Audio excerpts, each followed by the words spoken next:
They said, go back. Here's what really happens when we do.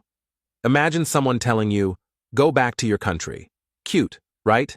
But let's entertain that for a second. Let's pretend every black and brown person, African, Caribbean, South Asian, Latin American, Indigenous, Middle Eastern, all packed up and said, bet, we out. And we didn't argue, didn't debate, didn't march, didn't beg. We just left.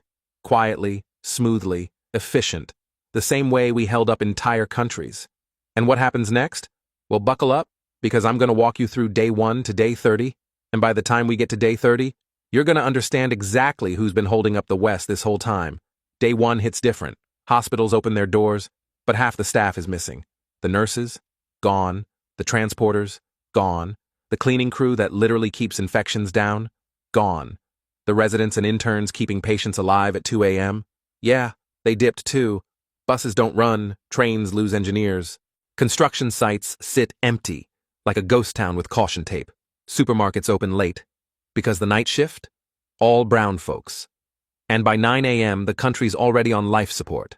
One morning, that's all it took. Now the headlines start to scream. Labor shortage crisis. Essential workers vanish overnight. No duh. Schools close early because half the staff didn't show up. Warehouses get backed up so badly they look like abandoned airports.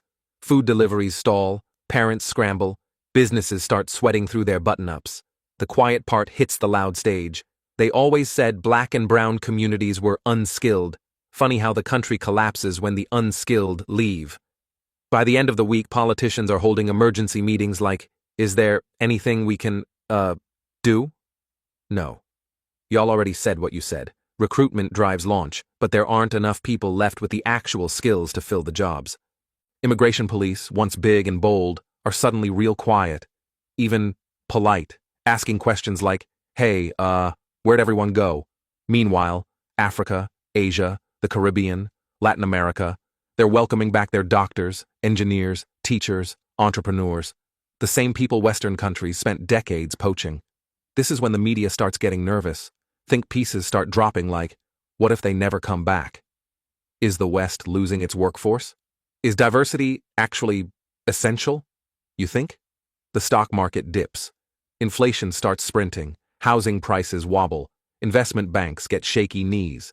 And the racists who once said, go back, now say, wait.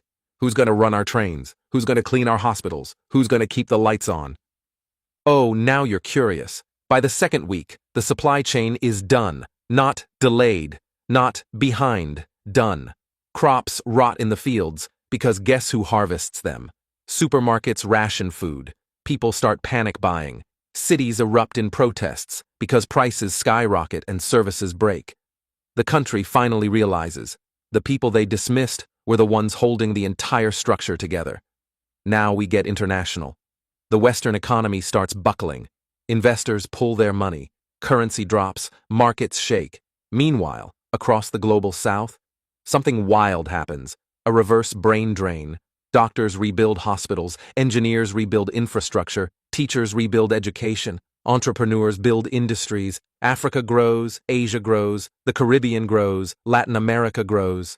You know that thing colonizers fear the most?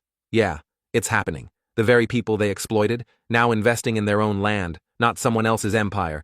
This is the moment CEOs break down on live TV like, we depended on them more than we realized. Oh, really? Politicians try to spin it. We never meant everyone to go back. We were just talking about the bad ones. We meant it metaphorically. Nah, you meant it with your chest.